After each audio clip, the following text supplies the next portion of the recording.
এখন আমরা পড়বো অভিযোজন, যেটা সিকিউতে সবচেয়ে বেশি আসে। সেটা হচ্ছে, আগে হচ্ছে মরু উদ্ভিদের অভিযোজন শিখবো। মরুভূমিতে যে উদ্ভিদ থাকে তাদের জন্য মরুভূমির উদ্ভিদগুলোকে বলে জেরোফাইট এর অভিযোজন। তো মরুভূমি এর উদ্ভিদগুলোকে বলে জেরোফাইট। ফার্স্ট মানে উদ্ভিদ যেটা মানে পানি নাই, এই জন্য বুঝাইছি।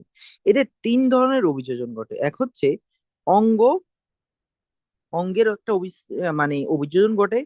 অন্তঃগঠনের শৈলের ভিতরে যে অন্তঃগঠন আছে ওটার অভিযোজন ঘটে। আরেকটা হচ্ছে শারীরবৃত্তীয়। অঙ্গ সংস্থানিক যেগুলো আছে আমরা আগে ওটা শিখি। আমরা তিন ধরনের অভিযোজন শিখবো। এক হচ্ছে অঙ্গ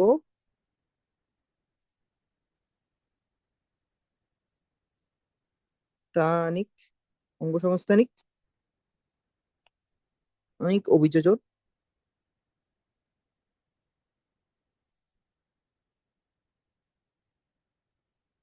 যোজন।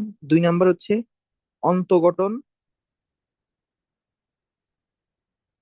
অন্তঃগঠন জনিত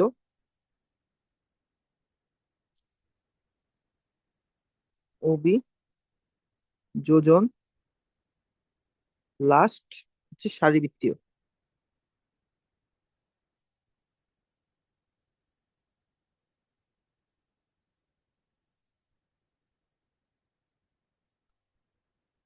অভিযোজন। তো আগে একটা একটা করে আমরা যাই। এবার একটা জিনিস তোমরা চিন্তা করো, যাদের যারা মরুভূমিতে থাকে তাদের পানির পরিমাণ এমনি কম। তো তারা কি কি করতে পারে? পানির পরিমাণ এরা বৃদ্ধি তাহলে ছোট কম হয়। এরা ছোট হবে।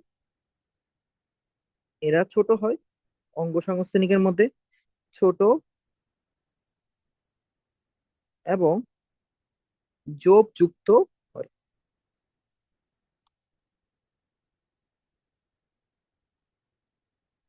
তো হয়।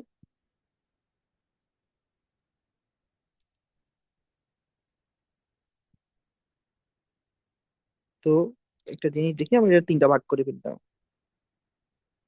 তো জোব যুক্ত হয়। তারপরে হচ্ছে দুই নম্বরে এদের মূল সুগঠিত না হলে এরা মাটি থেকে তো পানিই পাবে না। কেন পাবে না? কারণ কি ওর পানি বৃষ্টি তো হয় না মরুজ অঞ্চলে। সুগঠিত। তো এদের মূলটা উপরে থাকে, উপরের গুলা হচ্ছে কিছু থাকে হচ্ছে বৃষ্টির পানি যেন আসলেই বৃষ্টির পানিটা নিয়ে নিতে পারে উপরিতল থেকে, এবং কিছু গভীরে প্রলম্বিত থাকে, গভীরে মাটির নিচ থেকে যেন নিতে পারে একদম গভীরে গিয়ে। তিন নাম্বার যে ইম্পর্টেন্ট, কাণ্ড ও পাতা চ্যাপ্টা হয়। কেন চ্যাপ্টা হয়? এরা পানি ধরে চ্যাপ্টা হয়, পানি ধরে রাখতে পারে এই জন্য, এবং সবুজ হয়। ও একটা সবচেয়ে গুরুত্বপূর্ণ, রসালো হয় কারণ কি পানি ধরে রাখে। 4 নাম্বার, 4 নাম্বার হচ্ছে পাতা রূপান্তরিত হয় কাটায়। কারণ কি পাতা যদি থাকে, পাতা থাকলে বেশি বেশি স্পর্শতে হবে পানি বের হয়ে যাবে, তাই পানি যেন বের হইতে না পারে সেটা রূপান্তরিত হয় কাটায়।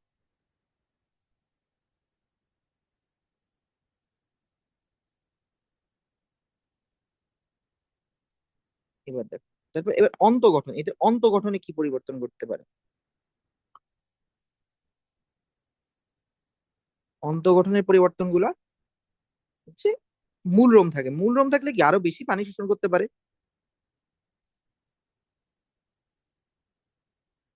উপস্থিত। তারপরে তাদের পাতা তো রসালো হয় এটা আমরা জানি, এবং স্টোমাটা অনেক গভীরে থাকে। স্টোমাটা মানে কি? এদের পত্ররন্ধ্র গুলা। পাতা রসালো হয় কারণ পাতার মধ্যে অনেক পরিমাণ পানি ইয়া থাকে, রিজার্ভ থাকে, রসালো হয় স্টোমা। বা বা এটাকে বলে কি পত্ররন্ধ্র, যেন পানি বের হইতে না পারে। পত্ররন্ধ্র অনেক গভীরে থাকে।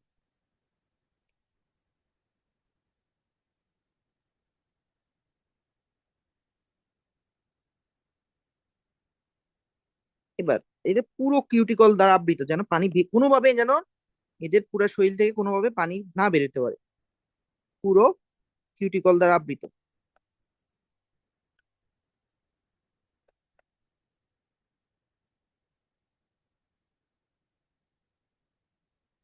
তারপরে 4 নম্বর পয়েন্ট হচ্ছে এদের কাণ্ড ও পাতায় মোমের আস্তরণ থাকে। মোম এক প্রকার তেল চর্বি জাতীয় পদার্থ, তাহলে তেলের সাথে চর্বি জাতীয় পদার্থের সাথে পানি তো পানি মিক্স হয় না, তাহলে এরা কিভাবে বের হবে? কাণ্ড ও পাতা দিয়ে হওয়ার কোনো ওয়ে নেই। কাণ্ড ও পাতায় মোমের আস্তরণ থাকে।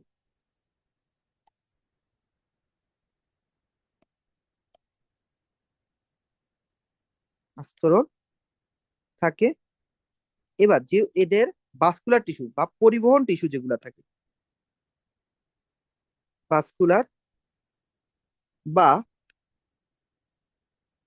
পরিবহন টিস্যু গুলা সুগঠিত হয়, কারণ কি এদের পরিবহন টিস্যু গুলা যদি সুগঠিত না হয়, তাহলে এরা মাটি থেকে পানি শোষণ করতে পারবে না, শোষণ না করতে পারলে সুন্দর মতো তারা বৃদ্ধিও হবে না।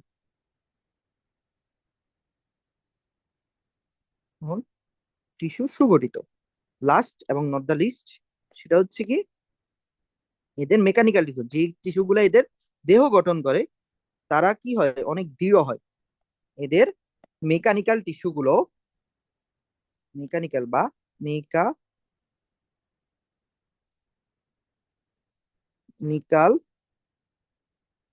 টিস্যু অত্যন্ত দৃঢ় হয়। ঠিক আছে, এবার শারীরবৃত্তীয় অভিযোজন গুলো আমরা শিখবো।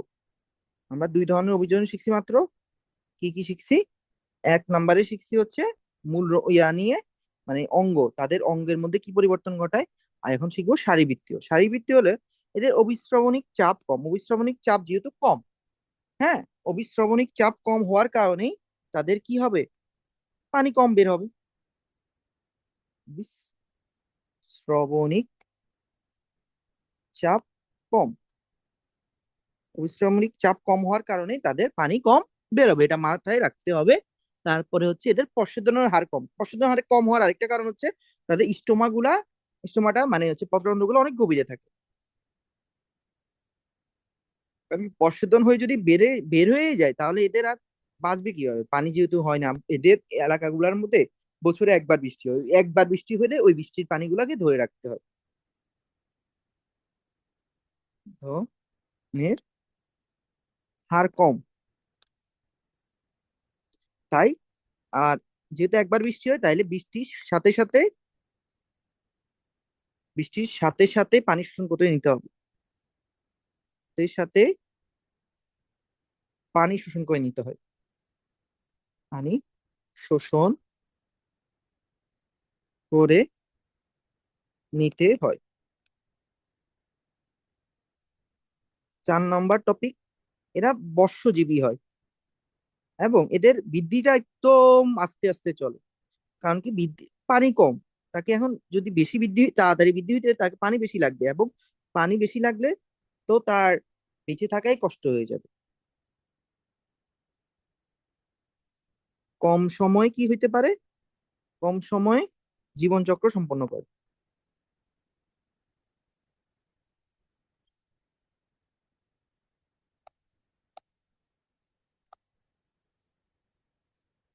হুম, তাহলে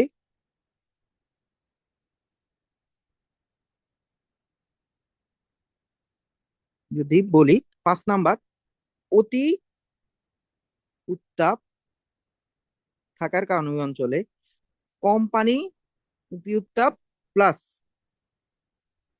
কম পানির কারণে, পানির কারণে কি হয়, কারণে এনজাইমের ক্রিয়া কম থাকে, যে এনজাইমের ক্রিয়া কম, এনজাইমের ক্রিয়া কম এবং বৃদ্ধিও দীর্ঘরিত হয়।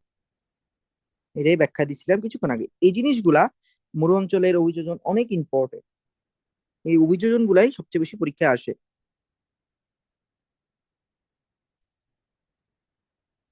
অতীতে হয়। তো মরু অঞ্চল আমাদের বেসিক ধারণা গেল আমাদের। এবার আসলো, আমাদের আসবে লবণাক্ত অঞ্চল।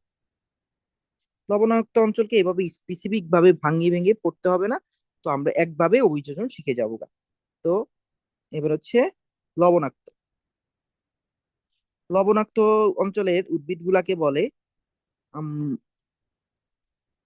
হ্যাঁ, লবণাক্ত অঞ্চলের বলে হ্যালোফাইট। হ্যালোফাইট মানে হ্যালো মানে হ্যালোজেন মানে লবণ থাকবে, তাদেরকে বলবো। এদের একটা কাজ আছে, এরা একটা যেখানে মানে কি বেশি হয়, বন্যা হয় বা উপকূলীয় অঞ্চল ওই জায়গায় বেশি হয়, এবং উপকূলীয় অঞ্চলে একটা জিনিসের জন্য মানে হচ্ছে ওই অঞ্চলের প্রোটেকশন দেওয়ার জন্য আমরা এই উদ্ভিদগুলোকে বেশিরভাগ ক্ষেত্রে ইউজ করে থাকি।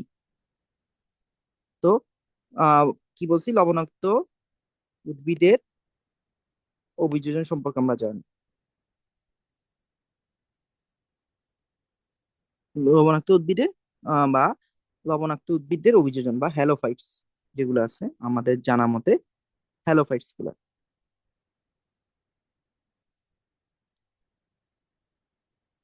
তো হ্যালোফাইটস এর উপরে এখানে যে জিনিসটা আমাদের সবচেয়ে বেশি লাগবে সেটা হচ্ছে এক,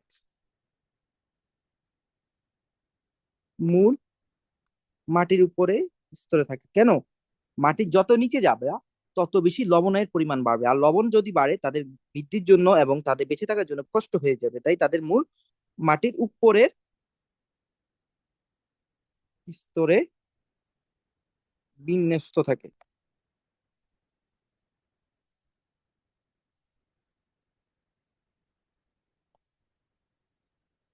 এবার যেহেতু মাটির পানিগুলো লবণাক্ত, তাই ওরা কি বৃষ্টির পানির উপর বেশিরভাগ নির্ভর করে।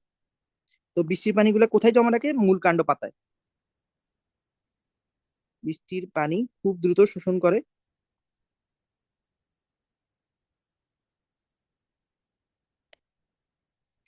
করে এবং কাণ্ড, পাতা এবং ফলের মধ্যে ফলে জমা রাখে। লবণাক্ত উদ্ভিদগুলো বেশিরভাগই হচ্ছে ম্যানগ্রোভ অঞ্চলে হয়। তো এই ম্যানগ্রোভ অঞ্চলে অনেক বেশি জোয়ার ভাটা হয়, জোয়ারের কারণে এদের দেহ কি যদি গাছটা যেহেতু আবার মূলটা উপরে শুয়ে থাকে বেশি চলে যাওয়ার কথা, কিন্তু বেশি যায় না কেন, এদের এক ধরনের বিশেষ মূল থাকে। যে দুই ধরনের বেসিক মূল থাকে ওই যে আমরা আজকে জানবো। প্রথম হচ্ছে ঠ্যাস মূল বিদ্যমান। এই ঠ্যাস মূলটা হচ্ছে তাদের জোয়ার ভাটার টান থেকে রক্ষা করে। বিদ্যমান এটার কাজ কি, জোয়ার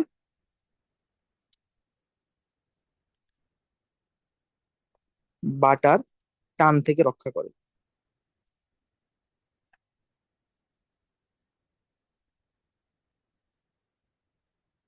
কে রক্ষা দেয়, রক্ষা করে। এবার আরেক ধরনের মূল থাকে, সেটা হচ্ছে 4 নম্বর, এগুলো শ্বাসমূল। যেন এরা কি ওইখানে অক্সিজেন ধরে রাখতে পারে, অক্সিজেন পানি ধরে রাখতে পারে। এদের শ্বাসমূলে কিছু কুঠুরি থাকে, শ্বাসমূলে বায়ু কুঠুরি থাকে, কি থাকে, বায়ু কুঠুরি থাকে,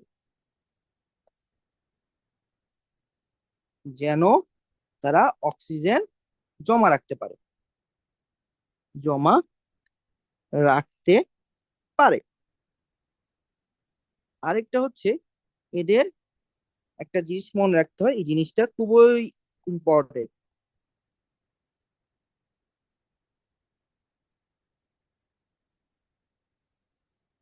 জরায়ুজ অঙ্কুরোদগম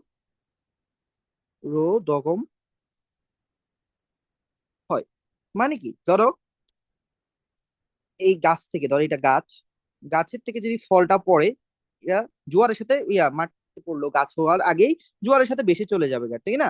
তো এরা গাছে থাকা অবস্থায় এদের অঙ্কুর তৈরি হয়ে যায়, ওখান থেকে একটা মূল বের হয়, মূলটা মাটিতে ডিরেক্ট পড়ে, যেন ওরা মাটিতে যখন আসে, স্রোত যেন আসে তখনও যেন না চলে যায় বেশি, এই জন্য এই জিনিসটা খুবই ইম্পর্টেন্ট, এই পয়েন্টটা মাস্ট মনে রাখতে হবে। এবার আসো, এবার আমরা আস্তে আস্তে বায়োম সম্পর্কে জানবো।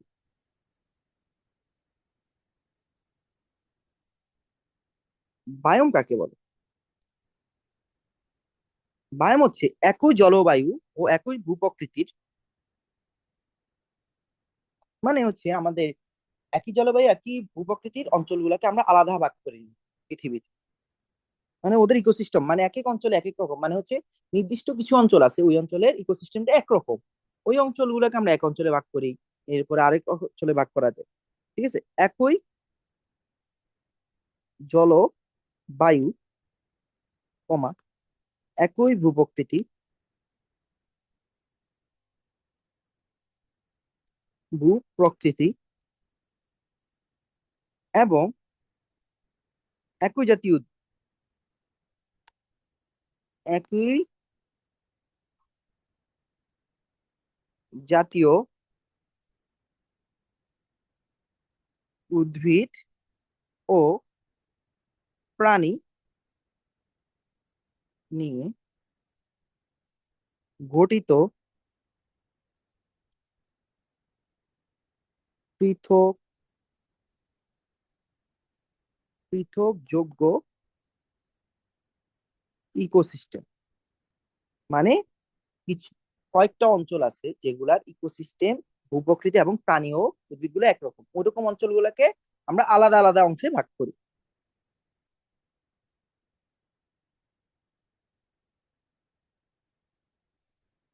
বলা হয় বায়ো। এরকম আমাদের 5টা বায়োম আছে।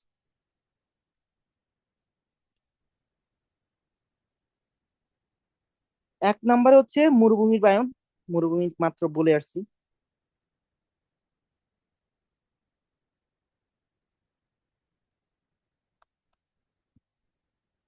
দুই নাম্বারে হচ্ছে তৃণভূমির বায়োম।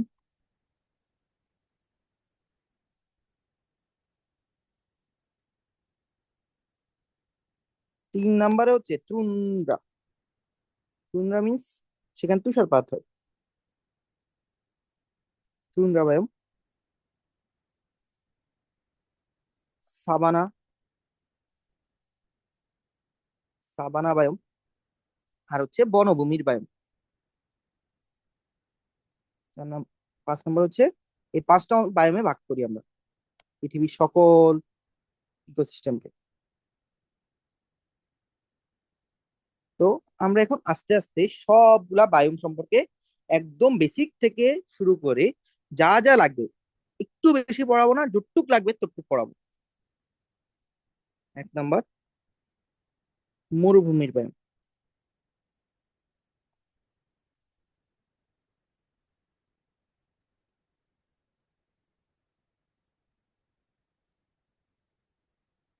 এক হচ্ছে মরুভূমি বায়োমে সবার আগে আসবে জলবায়ু।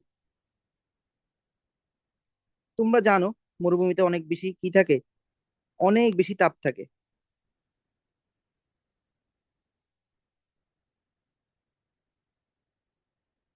অনেক বেশি তাপমাত্রা থাকে। এখানে যে জিনিসটা তোমাদের লাগবে সেটা হচ্ছে দিনের ও রাতের তাপমাত্রার পার্থক্য, দিনের ও রাতের তাপমাত্রার পার্থক্য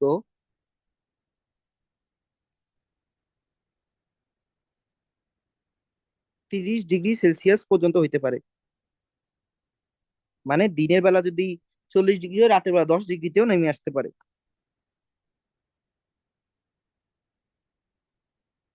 হতে পারে। তারপরে এদের অবস্থান কোথায়, তোমরা কোন জায়গার গুলারকেই আমরা মেনলি কি করব, এই মরুভূমি অঞ্চলে ভাগ করব। অবস্থান আফ্রিকাতে, আফ্রিকা আছে, এশিয়ার কিছু অঞ্চল আছে, মানে মধ্যপ্রাচ্যের জায়গাগুলো আছে, অস্ট্রেলিয়া আছে, ও উত্তর ও দক্ষিণ আমেরিকার কিছু অঞ্চল আছে।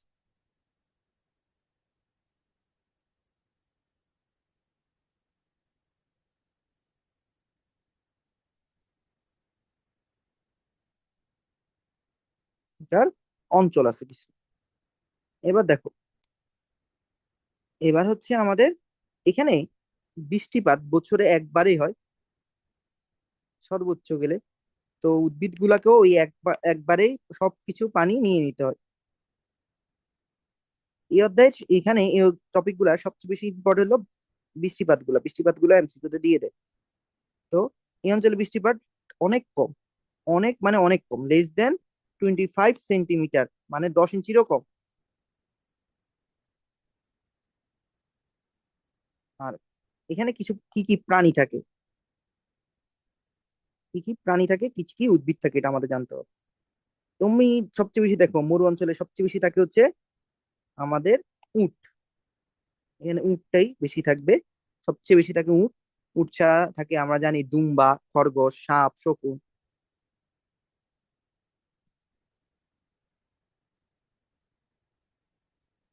খরগোশ, সাপ ও শকুন থাকে। তার এছাড়া উদ্ভিদের মধ্যে থাকে বাবলা, ফণিমনসা, মনসা, ক্যাকটাস। এটা আমরা সবচেয়ে অহরহ দেখি, ক্যাকটাস। ঠিক আছে, এটা হচ্ছে মরুভূমি বায়োমের সব বেসিক গেল। এবার হচ্ছে আমরা 2 নম্বরে আসে কি আমাদের তৃণভূমির বায়ু।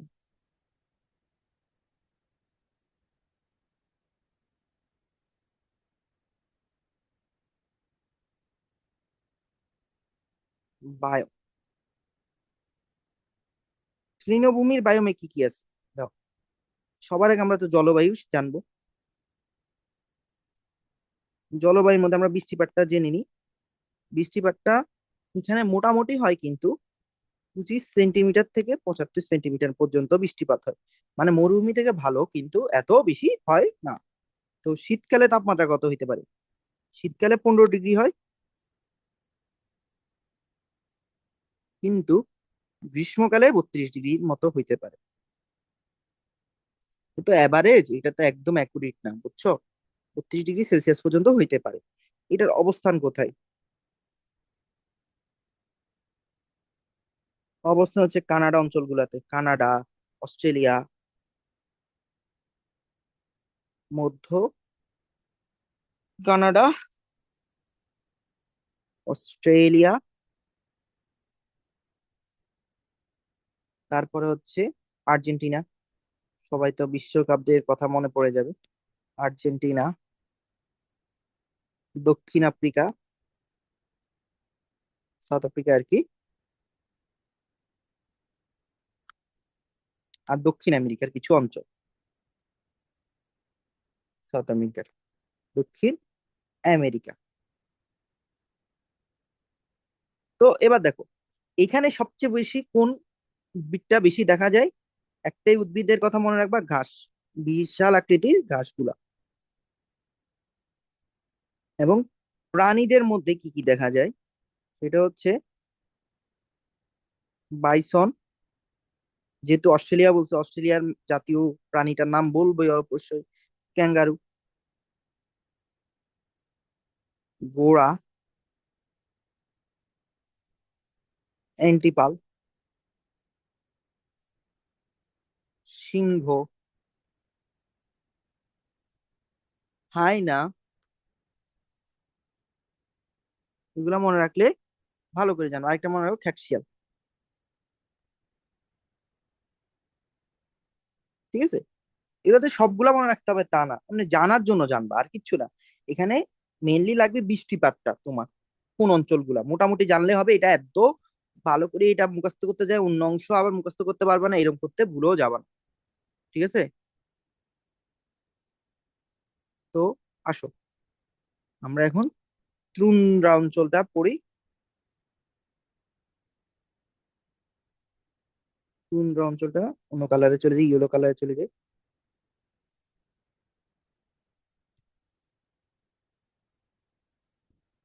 বায়ু, তুন্দ্রা বায়ু মানে তুষারপাত হতে হবে।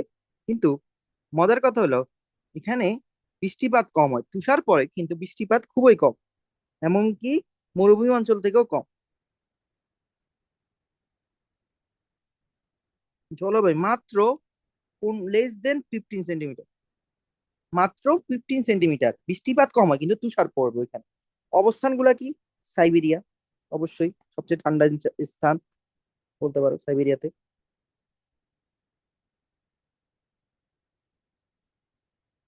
রিয়া, তারপরে কি? সাইবেরিয়ার একটু স্ত্রী বললে উত্তর অঞ্চল। So, তারপরে আসছে হচ্ছে গ্রিনল্যান্ড।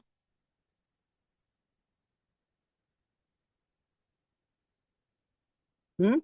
তো গ্রিনল্যান্ড, তারপরে আসবে কি আমাদের ঠান্ডা অঞ্চলগুলো, রাশিয়ার কিছু অঞ্চলও এরকম ঠান্ডা থাকে, যেমন রাশিয়ার তো অংশ না এটা, একসময় আলাস্কা রাশিয়ার অংশ ছিল, পরে রাশিয়ার রাজা আমেরিকার কাছে আলাস্কা বিক্রি করে দিছে। তারপরে তো আর কি, আমেরিকা কিছু পাইলে আর ছাড়বে? তো অবস্থান গেল। উদ্ভিদ গুলো হচ্ছে কি, গুলো হচ্ছে এখানে থাকে মস, আর হচ্ছে লাইকেন। লাইকেন মানে কি তোমরা সবাই জানো, লাইকেন মানে, লাইকেন মানে হচ্ছে আমাদের যে সকল একটা এক প্রকার, এটা কি মিথজীবিতার মতো। জীবিতা, এটাকে এখন অনেকে পরজীবিতাও বলে, বাট এখানে মিথজীবিতা হয় কাদের কাদের সাথে? আমরা যে পঞ্চম অধ্যায় পড়ছি, ছত্রাক শৈবাল পড়ছি, ওই ছত্রাক শৈবালের সাথেই ওদের এদের কি হয়, যে সব আশ্রয়স্থল। এখানে কেউ উপকৃত হয়, কেউ উপকৃত হয় না, কেউ মানে এখানে অনেক অনেক কথা আসে, কিন্তু আমরা এত কিছু নিয়ে পেন খাবো না। শুধু একটা জিনিস ভালো করে জানবো, লাইকেন মানে কি, ছত্রাক ও শৈবালের, আগে শৈবাল লিখি, শৈবাল ও ছত্রাকের, ছত্রাক ও শৈবালের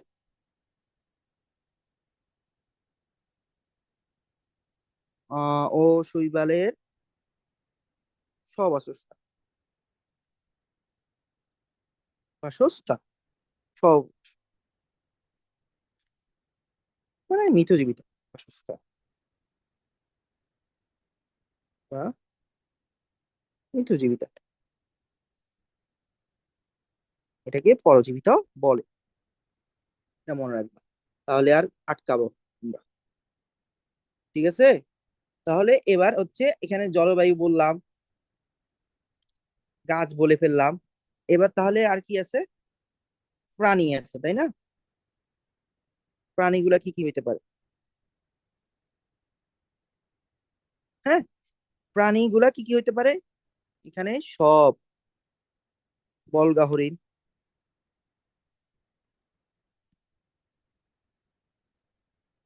হায়েনা, মেরু ভাল্লুক, মানে হচ্ছে পোলার বেয়ার যেটাকে বলে। বাঙালিরা সবকিছু বাংলা লেখে তো, তো ওগুলা অর্থ এরকম হয়ে যায়। পেঙ্গুইন, বাজ পাখি, পেঁচা, এগুলা থাকে। এবার হচ্ছে আমাদের এইটা গেল, এবার আমরা আরেকটা বাকি আছে, আরো দুইটা বাকি আছে। সাবানা, যেটা সাবানা বায়ম, আবার কোনো নায়িকা বানায় ফেলে না, সাবানা বানায় ফেলে না, সাবানা বায়ম, এটা এত বেশি পড়তে হবে না। সাবানা বায়মের মধ্যে শুধু কি পড়তে হবে আমি তোমাদেরকে বলে দিই, সেটা হচ্ছে এখানে অনেক বেশি বৃষ্টি হয় সাবানা বায়ম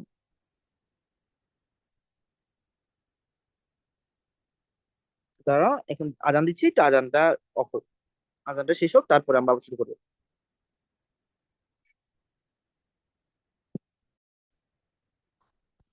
তো আজানের কারণে একটু অফ রাখছিলাম, এখন আবার শুরু করতেছি না। তো জলবায়ু, জলবায়ু এর এদের মধ্যে বৃষ্টিটা হয় করতো, এটার মধ্যে মোটামুটি ভালোই বৃষ্টি হয়েছে সামান্য বায়মে।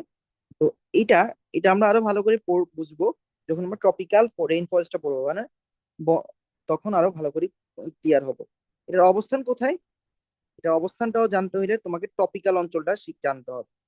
তো ট্রপিক্যাল অঞ্চলে কোথায়? Tropical rain forest, tropical rain ফরেস্টের সীমানায়, ট্রপিক্যাল রেইন ফরেস্টের ভিতরে হবে না, tropical rain forest, tropical rain ফরেস্টের এরিয়া, ফরেস্টের সীমানায় ভারত, অস্ট্রেলিয়ার কিছু অঞ্চল, অস্ট্রেলিয়ার কিছু অঞ্চল, হ্যাঁ, আর হচ্ছে অস্ট্রেলিয়ায় বলতে পারো। অস্ট্রেলিয়ার কিছু অঞ্চল না, অস্ট্রেলিয়াই মনে রাখো। সেটা হচ্ছে আমেরিকা, আফ্রিকা।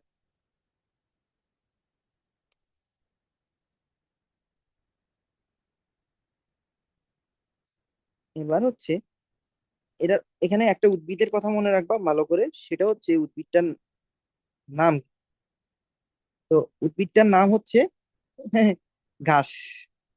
ও, এখানে ঘাসের সাথে আরো কিছু জিনিস হয়। জবযুক্ত কিছু উদ্ভিদ বৃক্ষ হইতে পারে। উদ্ভিদ গুলো হয়, এটার মধ্যে মেইনলি বৃষ্টিটা মনে রাখবা, আর ঘাস আর ঝোপ জাতীয় উদ্ভিদ গুলো হয়, এটা মনে রাখলেই হয়ে যায়। এখন আমরা এই অধ্যায় এখন আরেকটা ইম্পর্টেন্ট টপিকে ঢুকবো এই অধ্যায়, সেটা হচ্ছে আমাদের বনভূমির বায়ন, সবচেয়ে ইম্পর্টেন্ট বলতে পারো এখানে। তো এখানে আমরা শুরু করি।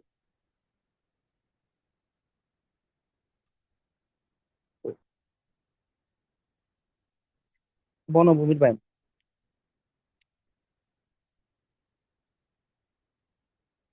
বায়ন, এটার কালারটা চেঞ্জ করবো আমরা এখন।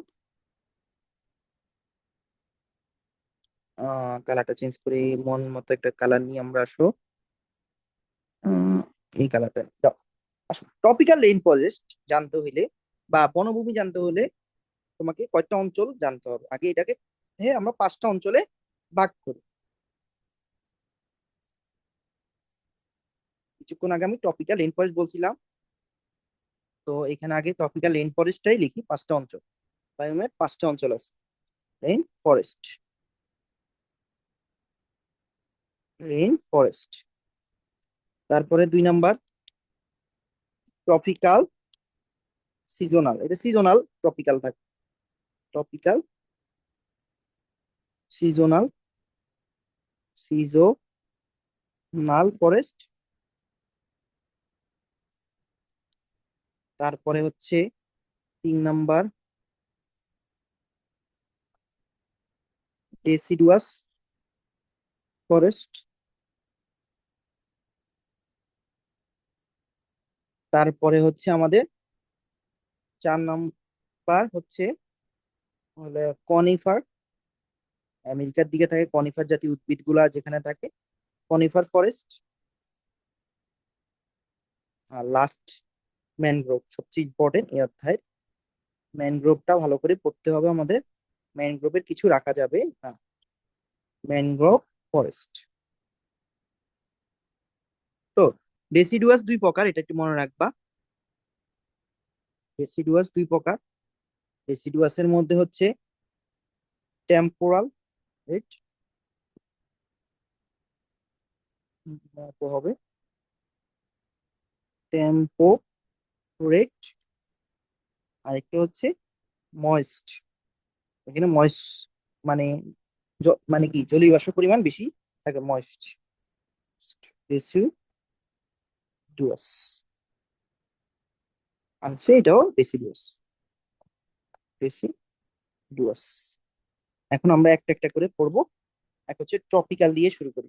ট্রপিক্যাল রেইন ফরেস্ট বা রেইন ফরেস্ট মানে হচ্ছে কোনো অনেক বৃষ্টি হবে এক এক নাম্বারে, আর ওটার মধ্যে আর্দ্রতা অনেক বেশি থাকবে। আর্দ্রতা বেশি থাকা মানে তো ওখানে বৃষ্টি বেশি হয়, আর্দ্রতার কারণে। তো tropical rain forest, tropical rain ফরেস্টে শুরু করতে হবে। আসো, জলবায়ু।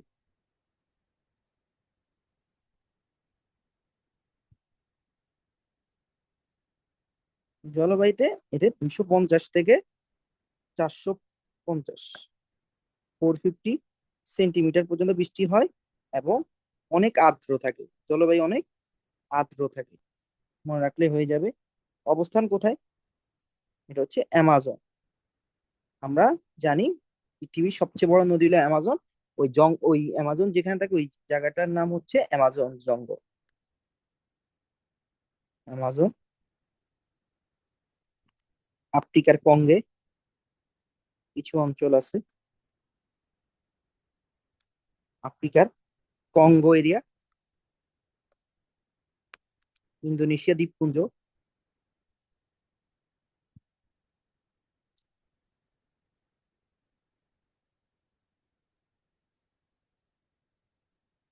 দ্বীপপুঞ্জগুলা, আর হচ্ছে ভারত, বার্মা, এগুলাতে থাকে। বার্মা মানে মায়ের মা। এটা একটু মনে রাখলে আমরা ভালো করে বাকি সবকিছু অ্যান্সার করতে পারবো। এখানে উদ্ভিদটা ভালো করে জানতে হবে। উদ্ভিদগুলোর মধ্যে কিছু উদ্ভিদ একটা স্তর তৈরি করে। উপরের দিকে অনেকগুলা উদ্ভিদ কয়েক মিটার উঠে, মানে 35 থেকে 40 মিটার উপরে একটা স্তর তৈরি করে। ধরো ক্যানোপি হচ্ছে, এরা 30 থেকে 35 বা 35 থেকে 40 মিটার উপরে উঠে, মানে একটা উপরের এখানে ধরো বন, এখানে গাছগুলা মিলিয়ে অনেকগুলা স্তর তৈরি করে উপরে। এটা বলে মনে পড়ে। আর এদের মধ্যে থেকে কিছু কিছু গাছ অনেক বেশি লম্বা হয়ে যায়, এগুলো বলে ইমার্জেন্ট। এই দুইটা মনে রাখবা। ইমার্জেন্ট, ইমার্জেন্ট হচ্ছে 60 মিটার পর্যন্ত, মানে কয়েকটা মিলে একটা স্তর তৈরি করে, স্তরের মধ্যে থেকে আবার কয়েকটা বড় হয়ে যায়, ওটা বলে ইমার্জেন্ট। এখানে মোটামুটি সব ধরনের প্রাণীর জন্য একটা ভালো একটা অবস্থান। তো ওই প্রাণীগুলা যেমন লিখি, এটা হচ্ছে স্তন্যপায়ী। স্তন্যপায়ী, সরীসৃপ, উভচর, পাখি, সবাই থাকে এখানে। ম্যান ভার্সেস ওয়াইল্ড দেখলে তো আরো ভালো জানতাম, ম্যানগ্রোভ ফরেস্ট বা ফরেস্টের মধ্যে মানে হচ্ছে রেইন ফরেস্ট জিনিসগুলা। দেখো, এবার হচ্ছে আমাদের টপিক্যাল রেইন ফরেস্টের একটু জানলেই হয়ে যাবে। টপিক্যাল সিজনাল ফরেস্টটা একটু আমরা জানবো। টপিক্যাল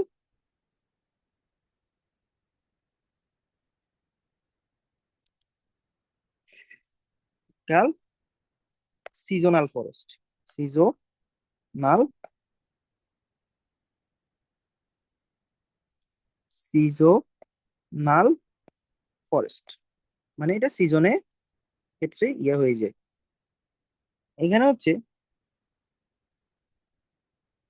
এটা জলবায়ুটা সেম রেইন ফরেস্টের মতো। এখানে একটা জিনিস যেটা জানতে হবে সেটাই লিখবো আমি। ট্রপিক্যাল রেইন ফরেস্টের মতোই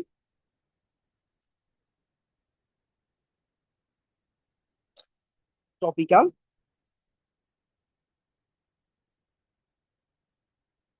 রেইন ফরেস্টের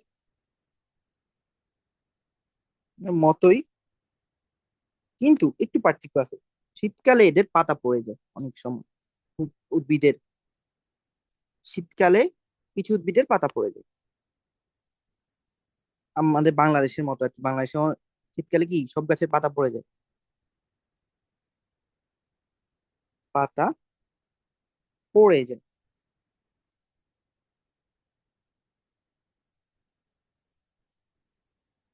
আর এটার অঞ্চল অবস্থানটাও বাংলাদেশের মধ্যে। অবস্থান কোথায়? বাংলাদেশের চট্টগ্রাম। বাংলাদেশের পার্বত্য চট্টগ্রামের মধ্যে বেশি পাওয়া যায় এই অঞ্চলটা। বাংলাদেশের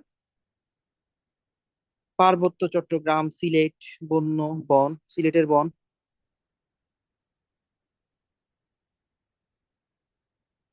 চট্টগ্রাম এবং সিলেটের বন, কিছু বার্মার কিছু অঞ্চল, বার্মা মানে মায়ানমারের কিছু অঞ্চলে পাওয়া যায়, কিছু বনে।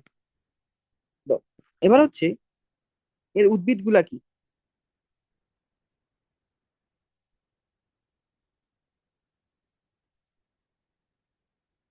এর উদ্ভিদ গুলা হচ্ছে কাষ্ঠল হয়, কাঠ তৈরি করা যায়। এক হচ্ছে বৃহৎ হয় ও কাষ্ঠল হয়।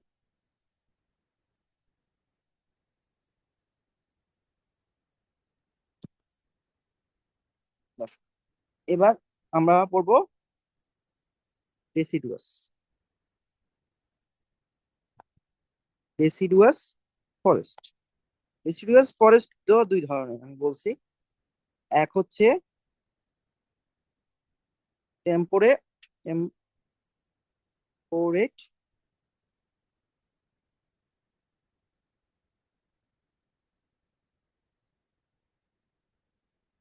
আরেকটা হচ্ছে কি ময়েস্ট।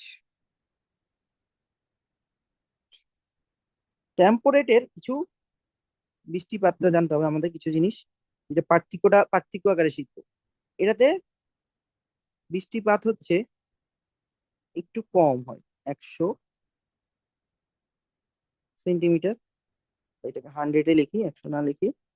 দাও,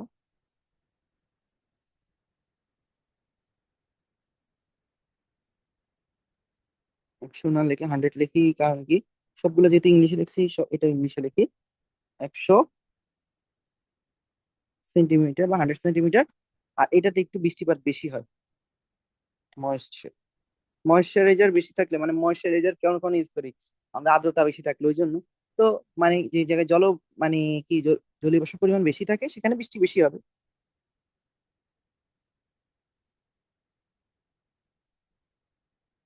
না থাকে কেন? তো এবার তাপমাত্রা কম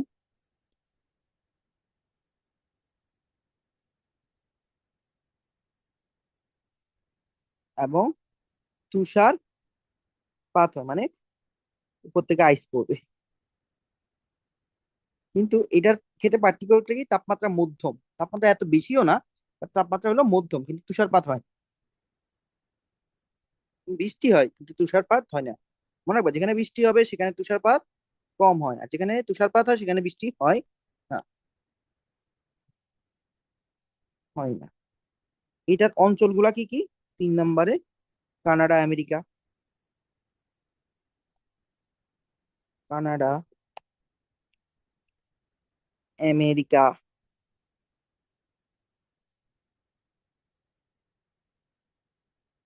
আমেরিকা। তারপরে হচ্ছে কিসে আছে, রাশিয়া, চীন, কোরিয়া। এগুলা আমরা বেশি গুরুত্ব দিব, বুঝছো?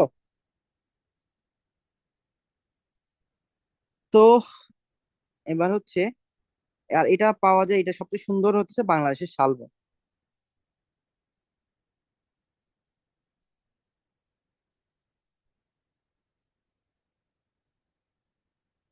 এটা ভালো করে আমরা জানলাম।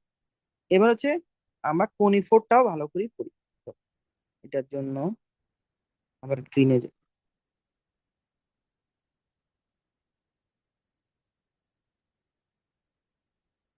হ্যাঁ, কনিফর বন বা ফরেস্ট।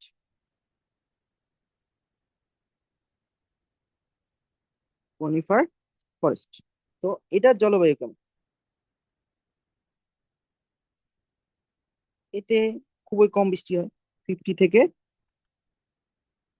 100 সেন্টিমিটার। বাট তুন্দ্র অঞ্চলের থেকে সব হচ্ছে সবচেয়ে কম হয়, 15 সেন্টিমিটার, মনে রাখবা। আর রেইন ফরেস্টে সবচেয়ে বেশি হয়। অবস্থান কোথায়? এটা থাকে হচ্ছে আমেরিকায়। আমেরিকা, আমেরিকা মহাদেশের মহাদেশে থাকে মেনলি। স্পেসিফিকলি বললে যুক্ত ইউএসএ আর কি, যুক্তরাষ্ট্র। অবস্থানের পরে হচ্ছে এর উদ্ভিদ গুলা।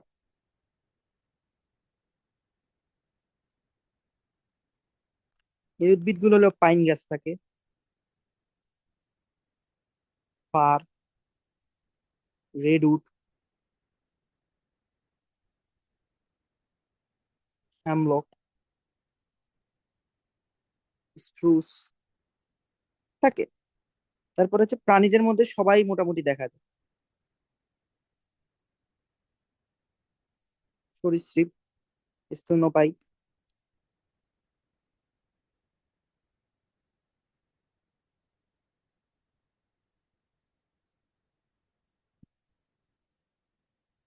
পাখির দেখা যায়, পাখি দেখা যায়। এবং এখানে একটা জিনিস মনে রাখতে হবে, এখানে এই জিনিসটা আমি বাদ দিয়ে গেছি। তাপমাত্রাটা, এর তাপমাত্রা এই অঞ্চলের 30 ডিগ্রি থেকে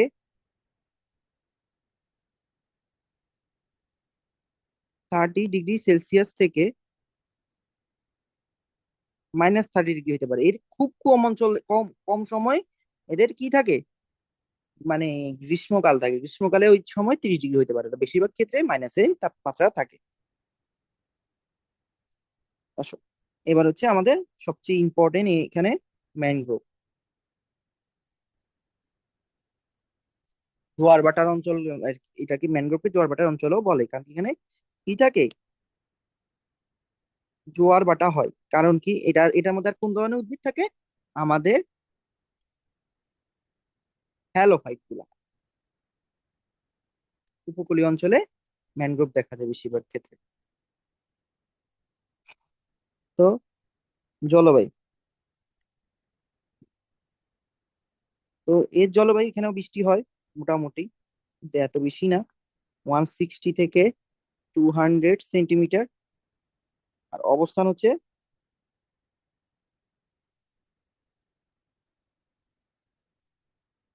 বাংলাদেশের, এটা কোনোটা না পড়লেও এটা ভালো করে পড়তে হবে, বাংলাদেশের কি সুন্দরবন, বাংলাদেশের সুন্দরবনের 62%-এর আয়তায় আছে, আর বাকি 38% ইন্ডিয়াতে, এটা মনে রাখবা, এমসিকিউ তে আসে অনেক বেশি। সুন্দরবন পূর্ব আফ্রিকা এবং দক্ষিণ পূর্ব এশিয়া, দক্ষিণ পূর্ব এশিয়া থাকে। উদ্ভিদগুলা কি কি, এর উদ্ভিদগুলা হচ্ছে, এগুলো আমরা ছোটবেলা অনেক পড়ছি, সুন্দরী সুন্দরবনে পাওয়া যায়, গরান,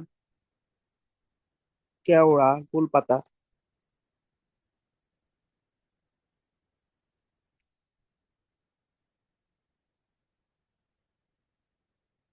ও গোলপাতা, এগুলা মেইনলি, এগুলা সবচেয়ে বেশি আসে গোলপাতা। আর প্রাণীর মধ্যে আমাদের গর্ব, আমাদের জাতীয় প্রাণী রয়্যাল বেঙ্গল টাইগার।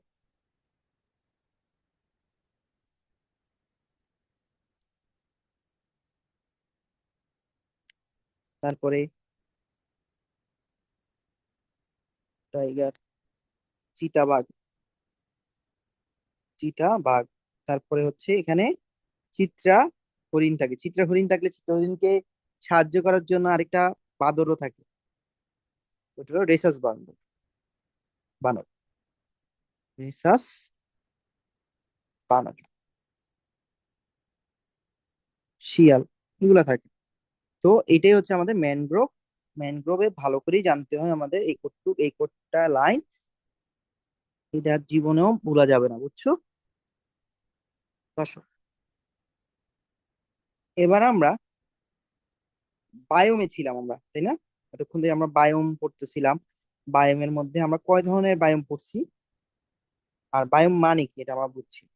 এখন হচ্ছে একটু আমরা আরেকটা জিনিস শিখবো, জলজ বায়োম। স্থলজ বায়োমকে এভাবে ভাগ করছি আমরা, হ্যাঁ, এটা হলো স্থলজ বায়োম। এবার জলের মধ্যেও তো বায়োম থাকবে, তাই না? তো জলের বায়োমটাকে আমরা কয় ভাগে ভাগ করছি, ওটা আমরা এখন আজকে এই ভিডিওতে জানবো, দেখো আসো।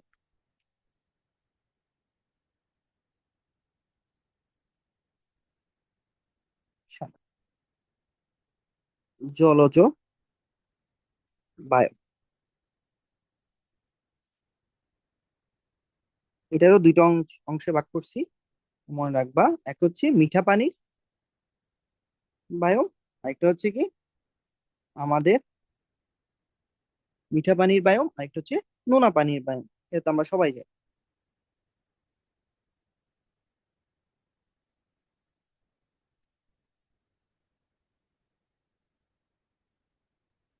মিঠা পানির বায়োম, আরেকটা হচ্ছে কি নোনা পানির বায়োম, লবণ একটা সমুদ্রের কথা বলেছি, নোনা পানির বায়োম।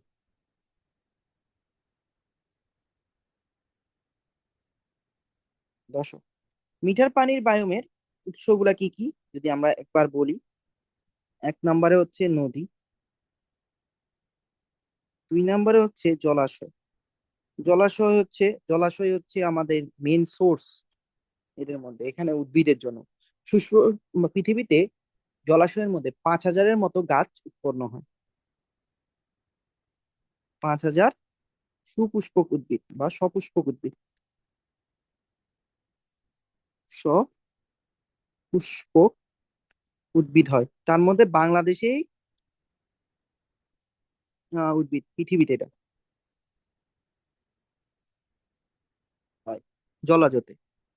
তার মধ্যে বাংলাদেশেই হয় প্রায় 154টা প্রজাতি উদ্ভিদ থাকে বাংলাদেশে জলাশয়। শাপলা টাপলা দেখো সবগুলো জলাশয়ের মধ্যে হইতেছে। তো সি, ও সি জানার আগে আগে একটা জিনিস বলো, বাংলাদেশের একটা সবচেয়ে সুন্দর ইয়া হচ্ছে টাঙ্গর হাওর, জলাশয়ের উদাহরণ টাঙ্গর হাওর, সুনামগঞ্জ।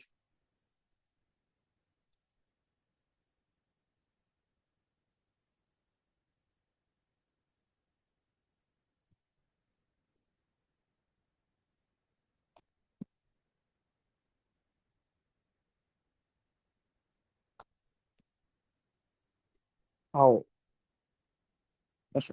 এটা মনে রাখতে হবে, এটা খুবই ইম্পর্টেন্ট, জলাশয়ের মধ্যে পড়ে। এবার দেখো হ্রদ ও পুকুর। এবার দেখো হ্রদ ও পুকুরের থেকেও হ্রদটা বেশি ইম্পর্টেন্ট। হ্রদ হচ্ছে একটা গভীর জায়গা হইতে পারে, অগভীর জায়গা হইতে পারে। তো ওইটাকে তিনটা অংশে ভাগ করি আমরা। বেলা, পাড়ের দিকে যেটা বেলা অঞ্চল, তো অগভীর অঞ্চল থাকে, একটা গভীর অঞ্চল থাকে। এটা মনে রাখবে, অগভীর অঞ্চল, একটা হচ্ছে গভীর অঞ্চল থাকে।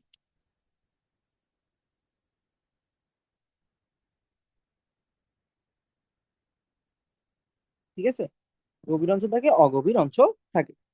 এবার হচ্ছে নোনা পানিতে আমরা আসবো। নোনা পানিতে হচ্ছে সর্ববৃহৎ এবং সর্বপ্রথম,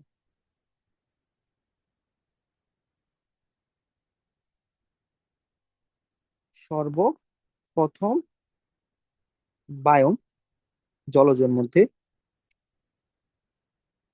তারপরে এখন আমাদের আরেকটা জিনিস জানতে হবে, এটা পৃথিবীর 3 থেকে 4 অংশ।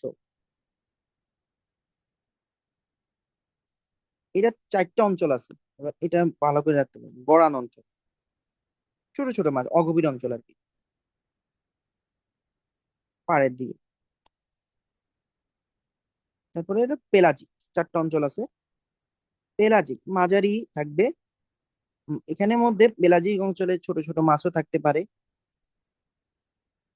হাঙ্গর থাকতে পারে, অনেক কিছু থাকতে পারে। এবার হচ্ছে বেন্থিক। বেন্থিক হচ্ছে অনেক ধরনের মৃত প্রাণী অথবা শৈবাল ছত্রাক, অনেক ধরনের ব্যাকটেরিয়া থাকতে পারে। এটা হচ্ছে পেলাজিক থেকে গভীর, কিন্তু এত বেশি প্রচুর গভীর না। আর হচ্ছে সবচেয়ে গভীর অঞ্চল হচ্ছে এসি এবিসিএল, এবিসিএল অঞ্চল, এটা মাস্ট লাগবে। সবচেয়ে গভীর অঞ্চল কোনটা? সমুদ্রের মধ্যে বা নোনা অঞ্চলে, গভীরতম অঞ্চল, তম অঞ্চল। এবার আসো, এবার হচ্ছে আমাদের খুবই গুরুত্বপূর্ণ এগুলা শেষ হয়েছে। আমাদের বায়োমের মধ্যে আমরা জলজ বায়োম আর উদ্ভিদ মানে কি বলে স্থলজ বায়োম ভালো করে শিখছি। এগুলা নিয়ে আমাদের আর কোনো সমস্যা হবে না ইনশাল্লাহ, কখনো আমরা আটকাবো না ইনশাল্লাহ। তাহলে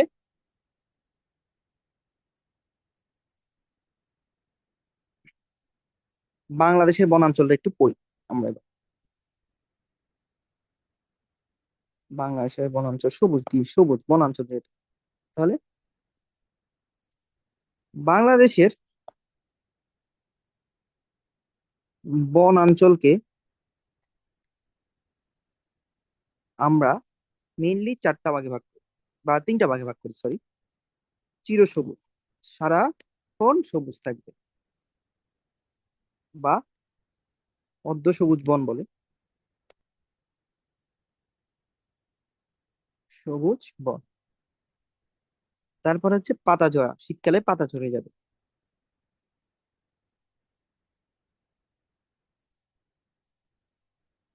3 নাম্বার ম্যানগ্রোভ,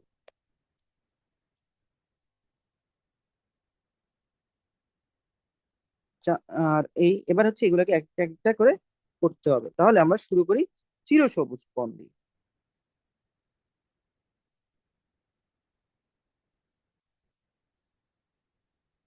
চিরসবুজ বনটা কারা? চিরসবুজ বনটা হচ্ছে, এটা হলো পার্বত্য চট্টগ্রামে অবস্থানটা।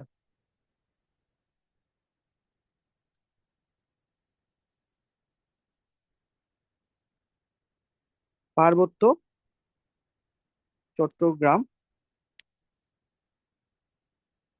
তারপরে হচ্ছে চট্টগ্রাম, পার্বত্য চট্টগ্রাম বলতে বান্দরবান, খাগড়াছড়ি, তারপরে হচ্ছে রাঙ্গামাটি বুঝে। আর চট্টগ্রাম নিজেও এই অঞ্চলের অংশ, ও সিলেট।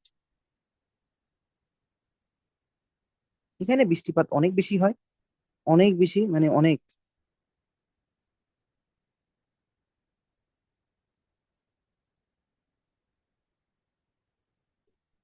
বৃষ্টিপাত অনেক বেশি হয়, বার্ষিক বৃষ্টিপাত হচ্ছে 225 থেকে 500 সেন্টিমিটার পর্যন্ত হইতে পারে। তারপর 3 নাম্বার, 2 নাম্বার, বন অপেক্ষা ঘন। অপেক্ষাকৃত মানে অনেক বেশি ঘন, গাছগুলো এত এত কাছাকাছি থাকে, এই জন্য এখানে ঘন দেখো, অপেক্ষাকৃত ঘন। এবং মাটিতে অনেক বেশি হিউমাস থাকে। হিউমাস মিন্স হচ্ছে পচে যাওয়ার পর যে সারটা পাওয়া যায়, সেটা হচ্ছে হিউমাস। এই জন্য গাছের বৃদ্ধিও বেশি হয়, বেশি বেশি গাছ উৎপন্ন হয়। হিউমাস,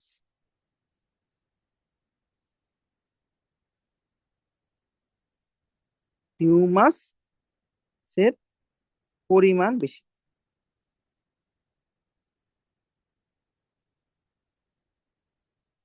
এবং মাটিটা অ্যাসিডিক হয়, মাটিটি।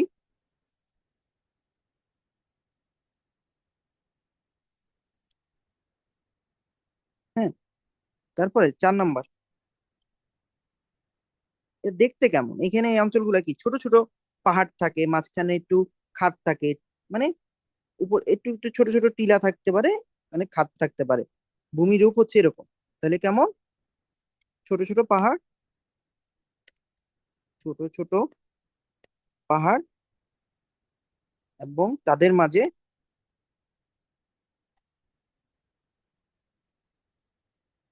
ই থাকে, খাদ থাকে। 5 নাম্বার, 5 নাম্বার হচ্ছে বৃক্ষগুলো চিরসবুজ হয়, চিরসবুজ প্রকৃতির। এই বৃক্ষগুলা কি কি আছে, এগুলো একটু নামটা মনে রাখবো আমরা সবসময়। সিবিট, তারপরে গর্জন, নাগেশ্বর, এগুলাই মেনলি থাকে। একটা জিনিস থাকে, আর এখানে আরেকটা জিনিস থাকে, বহু প্রকার বাঁশ থাকে। আমরা তো প্রতিদিন বাঁশ খাই, এখানে বহু প্রকার বাঁশ থাকবে, বুঝছো? এই বাঁশগুলা খাইলে ভালো হইতো।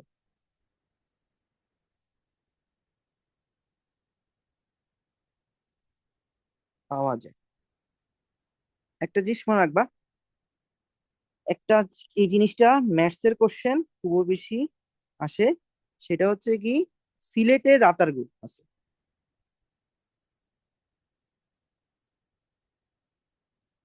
রাতার গুল আছে, রাতারগুল নামক স্থান আছে। এই নামক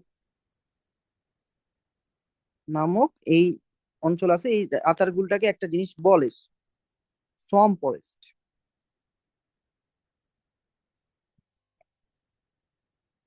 সোয়াম ফরেস্ট। হ্যাঁ, এইখানে কেন সোয়াম ফরেস্টের এটা বিশেষত্বটা কি, এখানে যে বন্য গোলাপ পাওয়া যায়, দেখা যায় বন্য গোলাপ পাওয়া যায়। এটা হচ্ছে আমাদের চিরসবুজ অঞ্চলের ব্যাখ্যা। যত কিছু লাগবে তার সব আমি লিখে দিচ্ছি। পার্বত্য চট্টগ্রামে মেনলি অংশ, কিন্তু আমাদের কিছু জিনিস হচ্ছে কি, কিছু অঞ্চল সিলেটও আছে। সিলেটের একটা রাতারগুল নামক স্থান আছে, ওই রাতারগুলে একটা বন্য কি পাওয়া যায়, গোলাপ, বন্য গোলাপ। এটা আমাদের ভালো করে জানতে হবে, ঠিক আছে? তো আমরা এখন পরবর্তী অংশে যাই। পরবর্তী অংশটা হচ্ছে কি আমাদের আহ পত্র জোড়াবন।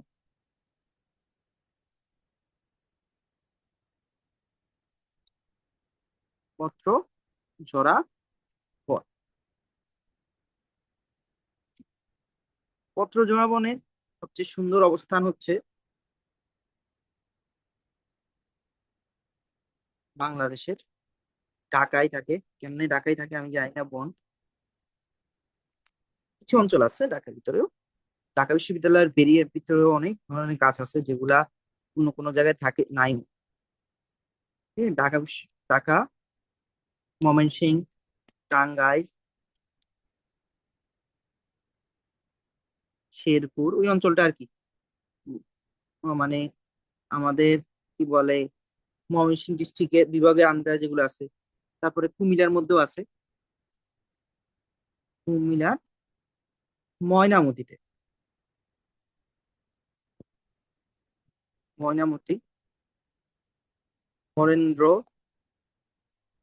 বনভূমিগুলো, ঠিক আছে, এটা মনে রাখলেই হয়ে যাবে, ঠিক আছে। আসো, এখানে যে জিনিসটা লাগবে সেখানে বৃষ্টিপাত তুলনামূলক পাতা চিরসবুজ থেকে কম হয়।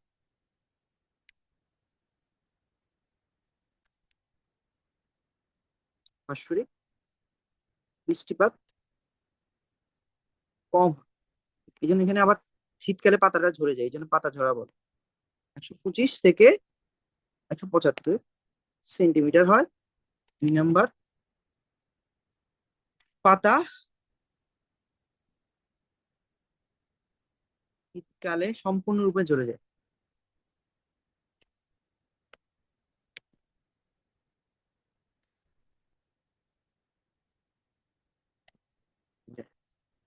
এবং বসন্তে নতুন গজায়, এটা আমরা সবাই জানি, বসন্তে পাতা গজায়, গাছে ফল ফুল সবকিছু আসে, কিন্তু শীতকালে পাতা ঝরে যায়।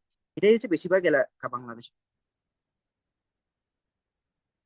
বসন্তকালে নতুন পাতা গজায়।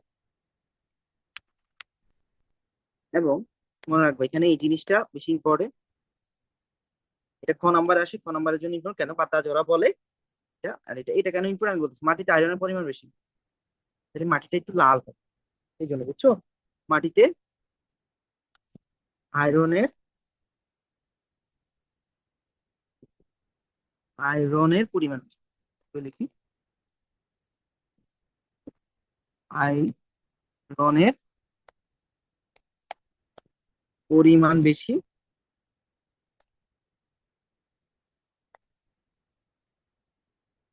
তাই মাটিটা কিছুটা লাল হয়,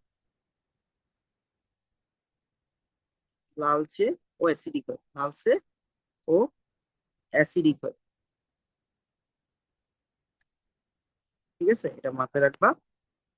এখন এখানে কি মনে হলো, কিছুক্ষণ আগে জানছিলাম ওটা ঘন ছিল, এটার মধ্যে বন অপেক্ষাকৃত কম ঘন। বন অপেক্ষাকৃত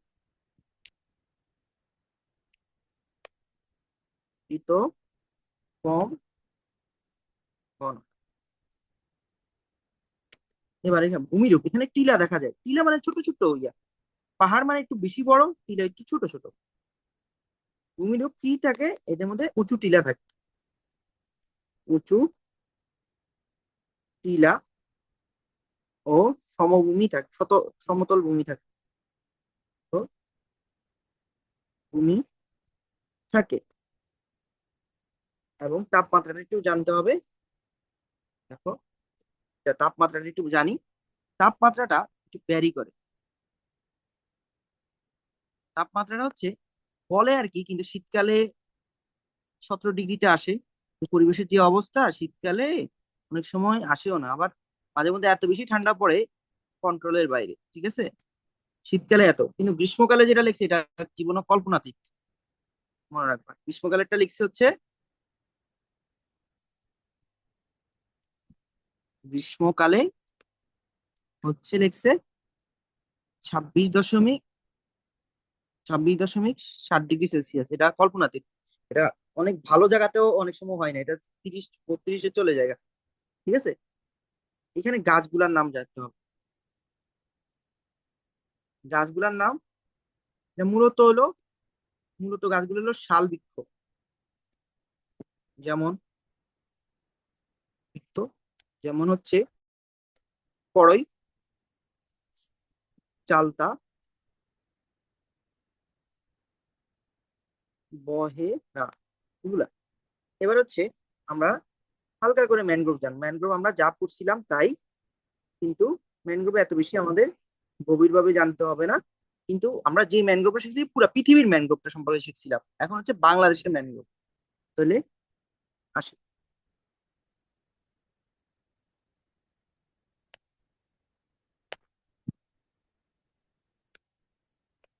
ম্যানগ্রোভ বন অবস্থান কোথায়? হ্যাঁ, অবস্থান হচ্ছে, লিখি, আমাদের বাংলাদেশে সুন্দরবন যে জায়গায়, ওই জায়গায় খুলনা, বাগেরহাট, খুলনা, বাগেরহাট ও পটুয়াখালী, পটুয়াখালী অঞ্চলটা, এটা হলো 62%। বাংলাদেশের কাছে আছে 62% মাত্র, মাত্র না, মেজরিটি বাংলাদেশের কাছে। আর হচ্ছে ইন্ডিয়ার কাছে বাকি 38% আছে। তো এখানে কি, এরা সব বৃক্ষগুলা আমরা দেখি, সুন্দরবন তো অনেক সুন্দর, মানে সবুজ। আমাদের চোখে কোন জিনিসগুলা বেশি ভালো লাগে? সবুজ কালার জিনিসটা, কারণ কি সবুজ আমরা অনেক বেশি দেখি। ঠিক আছে, বৃক্ষগুলা কি চিরসবুজ।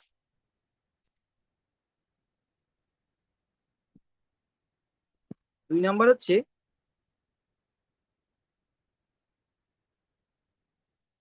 নিম্ন অঞ্চল যেগুলো আছে,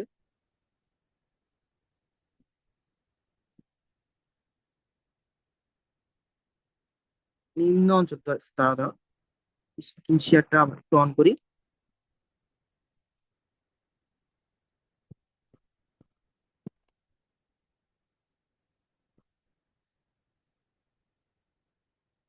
রেকর্ডিং হচ্ছে, হ্যাঁ ঠিক আছে। কলার ছিল এই জন্য এরকম হচ্ছে।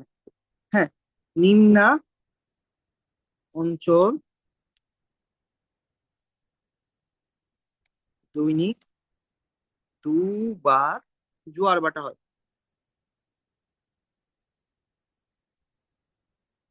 এটা মনে রাখবা, দৈনিক 2 বার জোয়ার ভাটা, পানি প্লাবিত হয়।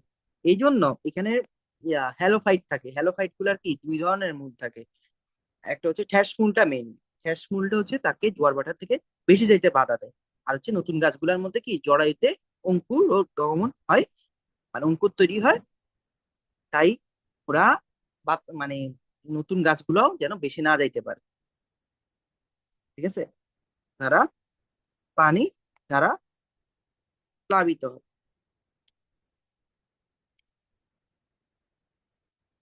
ঠিক আছে, 3 নাম্বার,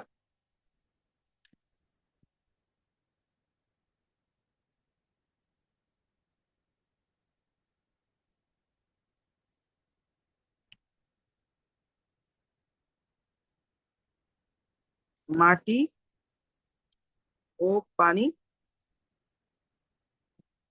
লবণাক্ত হয়। আর পিএস হচ্ছে 7-এর কাছাকাছি, নর্মাল, কাছা কাছি, মনে রাখলেই হয়ে যাবে। ঠিক আছে, 3 নাম্বার, 4 নাম্বার আসলো, লবণের পরিমাণ শুষ্ক ওজনের, মানে পানির মধ্যে লবণের পরিমাণ অনেক বেশি থাকে। লবণের পরিমাণ শুষ্ক ওজনের, শুষ্ক ওজনের 10 থেকে 50 ভাগ। আর শেষ, এখানে কোন কোন উদ্ভিদ গুলা থাকে, চিরসবুজ হয় যে, উদ্ভিদ গুলার নাম কি আমরা জানি? সুন্দরী, কেওড়া, গোলপাতা, এগুলা, এগুলা যেটা পড়ছি ওখানে সেগুলাই, কিন্তু এটা বাংলাদেশের জন্য তো স্পেসিফিক, এটা ভালো করে জানতে হবে। কেওড়া, পরাগ, কেওয়া, কেওড়া কেওড়া। আরেকটা হচ্ছে গোল পাতা, সবচেয়ে কম, সবচেয়ে বেশি কম পরীক্ষায় আসে। ম্যানগ্রোভের সবচেয়ে কোন পাতা পাওয়া যায়? গোল পাতা বেশি পাওয়া যায়। এটা আমাদের খুবই খুবই খুবই গুরুত্বপূর্ণ। এবার আমরা শিখবো একটা খুবই ইম্পর্টেন্ট একটা জিনিস, সেটা হচ্ছে উপকূলীয় অঞ্চলের সবুজ বেষ্টনী। সবুজ বেষ্টনী আমি বলছিলাম হ্যালোফাইটা দিয়ে একটা জিনিস করি আমরা, সেটা হচ্ছে সবুজ বেষ্টনী তৈরি করি।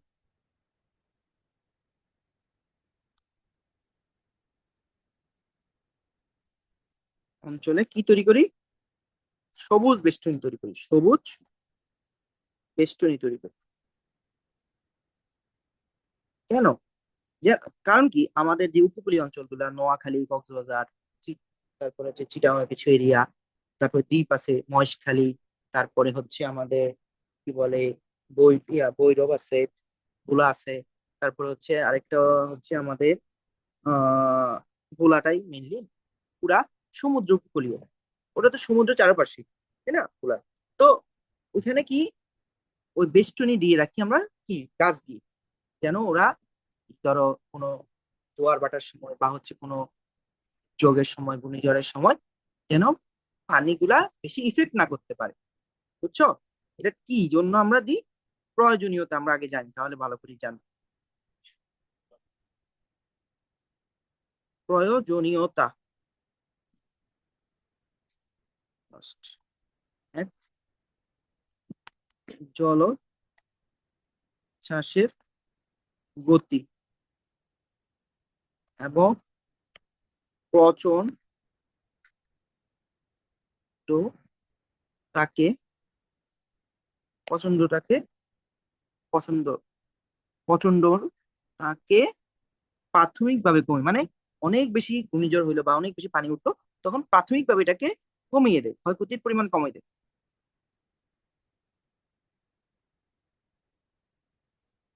যেমন বাংলাদেশে যত ঘূর্ণিঝড় আসে সবগুলো সুন্দরবন থামায় ফেলে। কেন?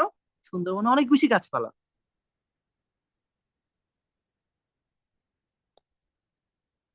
ভূমি ক্ষয় ক্ষতি পরিমাণ কমায়।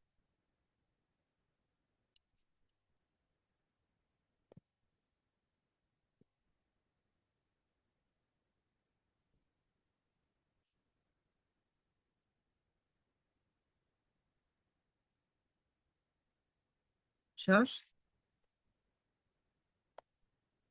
কালী ভাটার টানে, ভাটার সময় কিন্তু মনে রাখবা পানিতে জোয়ারের সময় নামা সেফ, কারণ কি জোয়ারের পানি কিসের দিকে আসে? পাড়ের দিকে আসে, কিন্তু বাটার কি করে? পানি নিয়ে যায়, তাই বাটার সময় নামতে নিষেধ করে সমুদ্রে, কারণ কি তখন টান দেয়, টানের কারণে মানুষের অনেক দুর্ঘটনা হতে পারে। তো কিন্তু জলোচ্ছ্বাসকালীন বাটার টানে সরে যাওয়া পানির সাথে, সরে যাওয়া পানির সাথে সাথে মানুষ ও অন্যান্য সম্পদকে চলে যাওয়াতে বাধা দেয়। অন্যান্য সম্পদকে, অন্যান্য সম্পদকে চলে যাওয়া থেকে রোধ করে। ঠিক আছে? তারপরে 3 নাম্বার পয়েন্ট, ঝড়ের গতি কমাই দেয়। আমি বলছিলাম ঝড়ের গতি তীব্রতা প্রতিহত করে, প্রতিহত করে। 4 নাম্বার, জ্বালানি বা পত্র, মানে এগুলা ইমার্জেন্সি সময় যেন জ্বালানি আসবাবপত্র খাদ্য বান্ধব পাওয়া যায়, ওগুলা ওরকম গাছে হলে ভালো। ফলমূল প্রদানের মাধ্যমে উপকার করে। বুঝছো? তাহলে এটা এটা কিন্তু সিকিউতে আসে, এই জন্যই ভালো করে পড়াইতেছি, মাধ্যমে উপকার করে, উপকার করে। এবার সবুজ বেষ্টনীর উদ্ভিদ গুলা কেমন হইতে হবে? সবুজ বেষ্টনী উদ্ভিদগুলো কেমন হতে হবে? সবুজ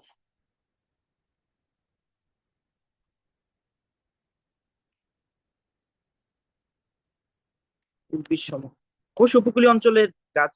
অবশ্যই লবণকে কি করতে হবে? লবণের সহনযোগ্যতা থাকতে হবে।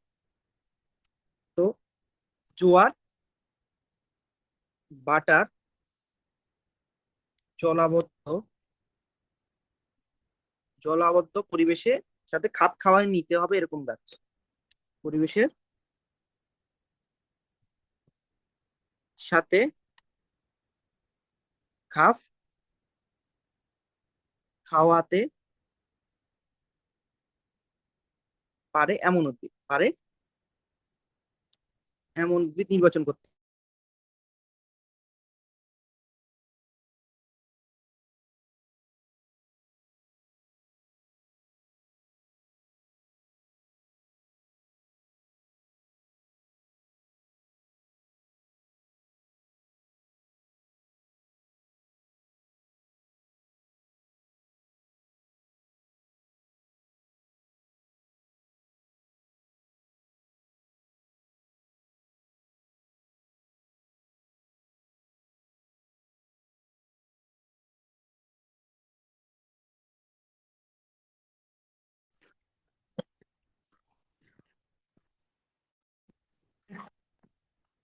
সরি, একটু করে আমার নেটওয়ার্কের প্রবলেম করছিল, এই জন্য একটু স্ক্রিন অফ হয়েছে, আবার চালু করতেছি।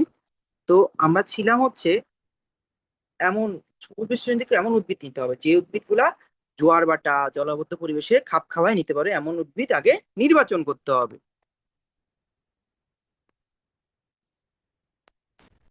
তারপরে জোয়ারের পানি, সমুদ্রের পানি অবশ্যই লবণাক্ত পরিবেশেও বেঁচে থাকতে হবে। তাহলে লবণাক্ত পরিবেশকে সে কি করতে হবে? আপন করে নিতে হবে। লবণাক্ত পরিবেশে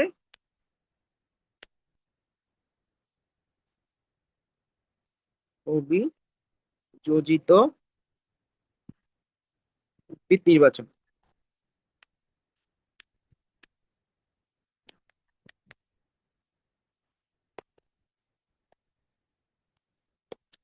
ঠিক আছে। তারপরে আরো দুইটা পয়েন্ট মনে রাখতে হবে, এই দুইটা পয়েন্ট, এই চারটা পয়েন্ট সবচেয়ে গুরুত্বপূর্ণ। অধিক উচ্চতা সম্পূর্ণ হইতে হবে, মানে অনেক বেশি গ্রোথ হইতে হবে। সম্পূর্ণ মানে কি, যেন বাতাস টাতাসকেও থামাই দিতে পারে উদ্ভিদ নির্বাচন করতে হবে। চুন করতে হবে। চার, জ্বালানি ফলমূল প্রদান করে, যেন ওটা ওইভাবে উপকার হতে পারি যখন ঝড় বৃষ্টি না থাকে, যখন আমরা ফলমূলও পাইতে পারি। কারি বীজ নির্বাচন করতে হবে।